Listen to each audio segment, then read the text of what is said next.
When I was, excuse me, when I was first told that I would be honored to be speaking to you today, I was elated, excited, and somewhat anxious.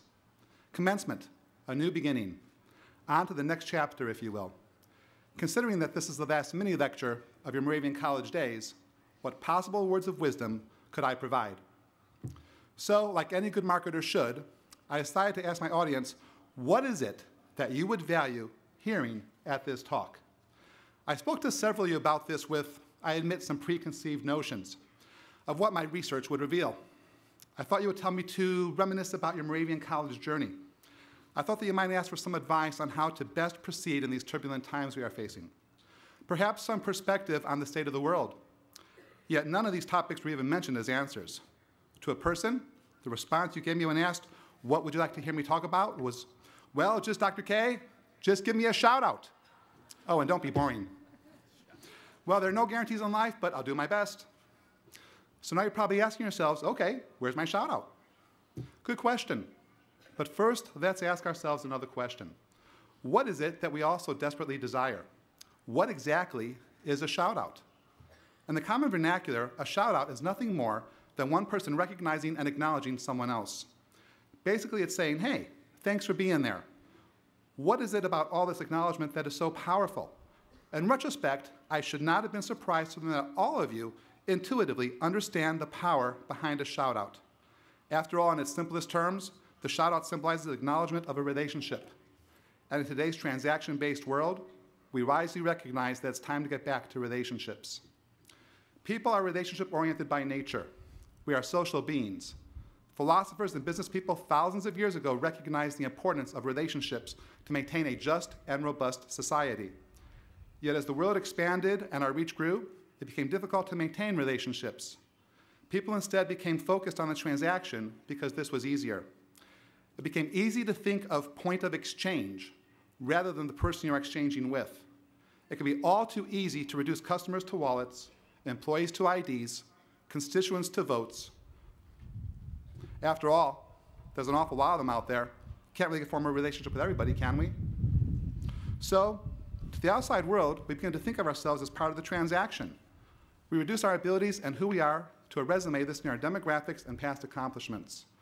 We reduce our value as an organization to a laundry list of services and features we offer. In business and many other aspects of life, we take little time to truly understand those who we hope to associate with and what makes them tick. We take little time to truly understand others, and dare I say it, ourselves. Many of you have heard me ask the question in class, tell me who you are. Invariably, I will get something along the lines of, my name is Tony. I live in New Jersey. I have a brother and a sister, and I'm a management major. Good start, but what have you really told me?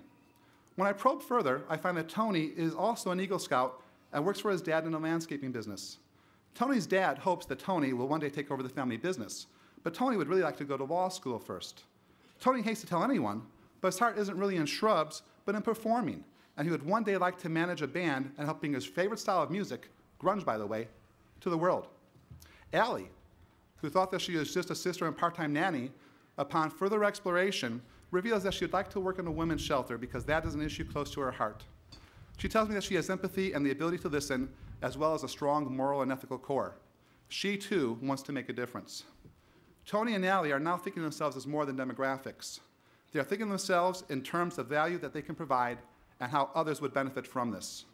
They are thinking of themselves as part of a system built on relationships. How many of us think of ourselves as demographics? Far too many, I believe. How many Tonys and Allies are among you? All of you have value. You must believe this. You must discover this. You must package and show this. In addition to selling ourselves short, another casualty of the transaction philosophy is that not only do we reduce ourselves to demographics, we do the same to the person across the table. We might be talking to Sally Jones, who is interested in taking dance lessons. But we also know that Sally always aspired to be a ballerina, but her parents did not have any money to send her to lessons when she was young? Do we know that by dancing, Sally is able to escape her day job as a cashier and worries of raising twin girls? Do we know that Sally is not dancing just for the fun of it, but to fill a void in her life where she can have some control over her environment?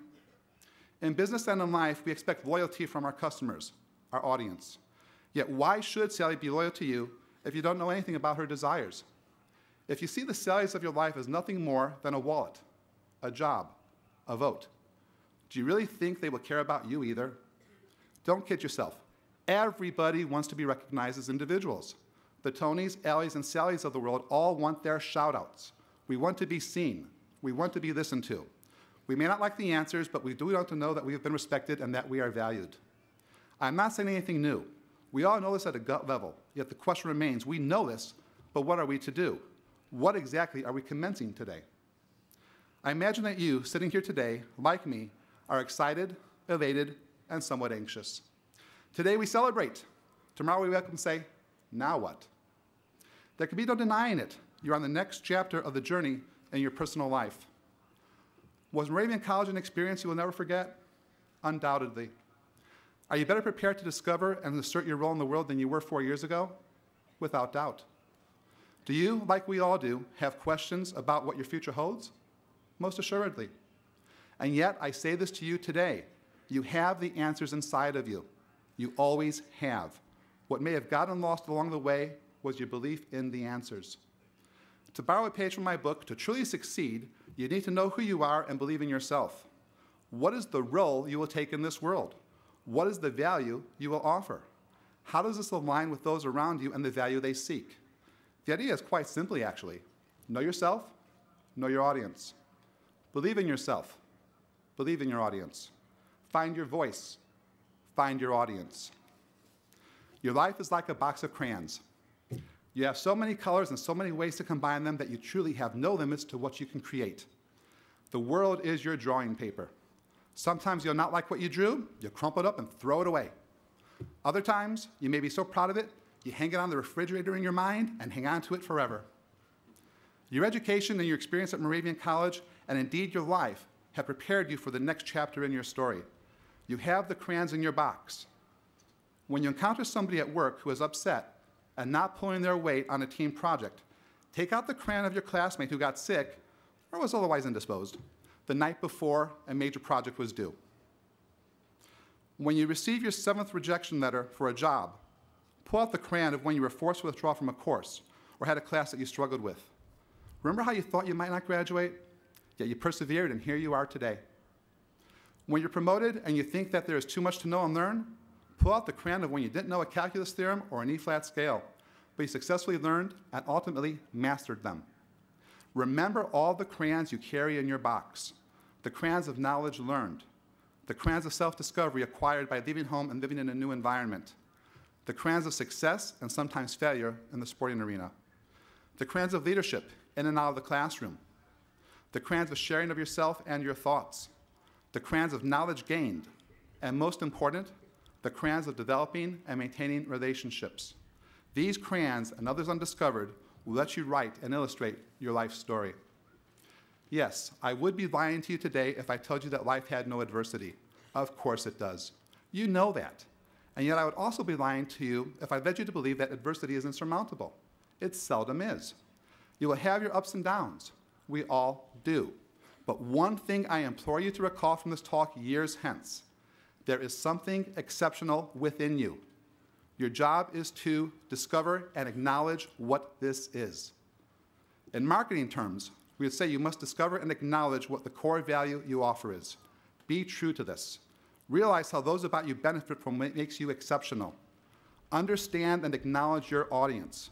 Remember that people are people.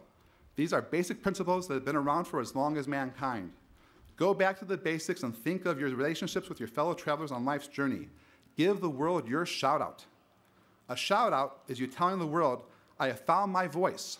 I know who I am and that you value me. By the way, I really value you as well. A shout-out says, I really appreciate your playing a role in my life.